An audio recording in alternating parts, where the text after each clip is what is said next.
1997 Chevy Camaro was my first car, and I cherished her.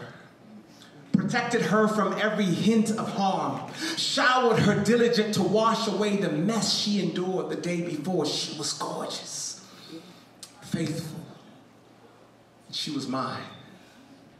But after a few months, her bright red skin didn't move me anymore. The sweet song of her engine dwindled into the common sound of a car when started. Warning signs flashed from time to time to remind me that things weren't working, yet I used her until I couldn't anymore. Only had her a few months, but she got old to me. And I don't understand what happened. She was the same one that stole my heart when we first met. A dream come true. A dream that abruptly came to an end when I blew out her engine just a year after I got her. But I noticed something distinct about the way it all unfolded. And I still can't grasp how my dream come true could all of a sudden not be.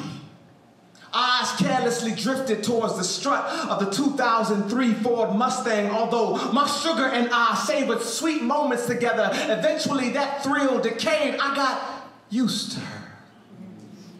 She was used to me.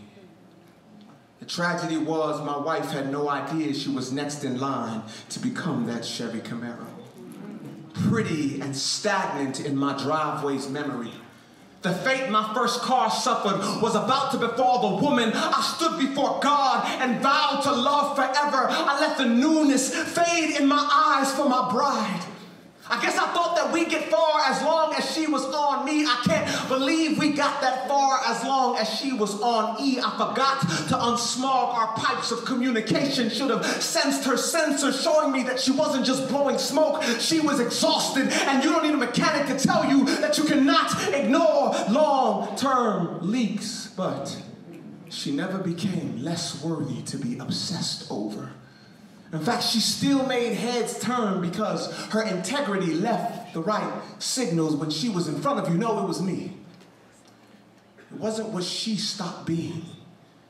It was what I stopped doing. As soon as I stopped pursuing her was exactly when she stopped running.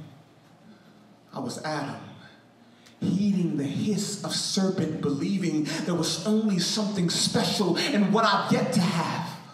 The most destructive phrase to a good relationship is used to. To keep hearts from being one, the enemy can use two people to get used to each other. Before you know it, they stop doing what they used to, yet covet godly relationships, wondering why they're not being used to. It's a cycle. A cycle only broken by embracing a truth carved from 2 Corinthians 5:17. If any man be in Christ, he is a new creation. All things are passed away. All things are new. That means something has to die. And that old thing is you, baptized, reborn from the womb of living water, made new to stay new. Though I be warmed by these storms, my peace be still. See through God. Vision solid from the invisible, the see through God. It's always new when it's a plan. You get to see through God. Your words prescription on my eyes so I can see through God, and I can't. Raised with Christ, peek through heaven's abode to kill time, the broken, watch him so he never gets old. It's not about what I see, but how I see it.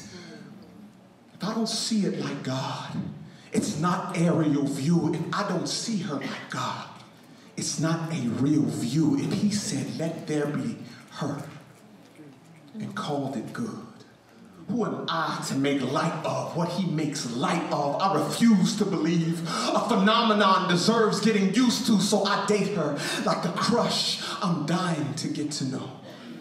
No man will ever grow weary of beholding a woman through the lenses of her father. When a father entrusts you with the apple of his eye, forbidden fruit with all of its glamour can never be worth dying for. So I stopped searching for sparks because fireworks are for holidays. True love is for every day. Now, I choose her. Even though the day may come when stretch marks make their home around her hips, I choose her. Even though the day will come when elderly wisdom strips the black from the strands of her crown, I choose her. And if still I haven't found her value, then I haven't looked enough. Because what my God says is good enough. If he gives new rain to the same grass and new mercies to the same world, why wouldn't he teach us all new ways to love the same people, or better yet, teach a man new ways to love the same woman? So by the grace of God, I will arise decades from now and lay my eyes upon the most beautiful thing between earth and sky. We will stare into each other's souls, praise for the treasure of new wrinkles on old faces, faces that we've beheld for a lifetime. We will interlock fingers like under God, overcome through faith in love still, as if at altar standing before the one who joined us together in the beginning. And though time would have had its way with her bones, she will ask, do you still take me as your new dream come true every day until death do we part?